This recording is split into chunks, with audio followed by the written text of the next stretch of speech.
first of all, I don't think rolling equity is a bad thing. I actually think it is an amazing alignment thing.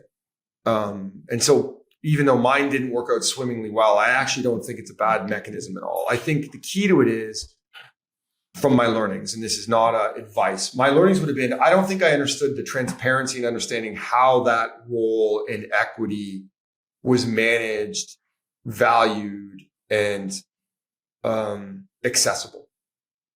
I think I was really excited about the deal, really believed in the deal, really believed in the opportunity, probably got Hollywooded a little bit by the name of the private equity firm, right? What did Hollywooded mean? I love that. Yeah, Hollywood, like stars and lights, right? Yeah. I was probably like, look, this isn't some, and I think, by the way, that's a real factor in some of these deal structures is that you get, I call it Hollywooded because you almost get excited about the movie and how it's all going to work out, but you don't realize maybe they haven't done their due diligence. And maybe it isn't, you do need to dig 2 or 3 levels deeper. And I wish I would have done all of those things, but I didn't because it was honest, very honest. And they didn't treat me unfairly. I want to be clear on that. I just didn't do that level of due diligence. That would be my first one, is to make sure that you really understand the valuation, how it's tracked, the accessibility of it, and what really impacts it, right? So in our case, what impacted it was debt load and interest rates went up and a bunch of stuff that honestly, John, I would have never thought through when I did the deal. I would have never thought through that their debt load and interest payments ballooning and due dates could have affected that earnout at all. And I think that was super naive. So I would say, if you do roll in an entity that has multi-factors affecting the earnout, I would do significant due diligence and probably hire someone to understand what the impacts of those are if the role was enough or impactful enough for you. That was part A.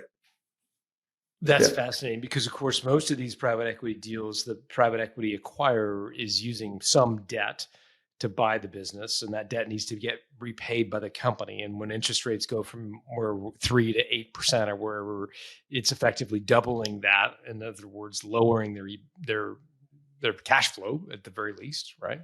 Right. Yeah.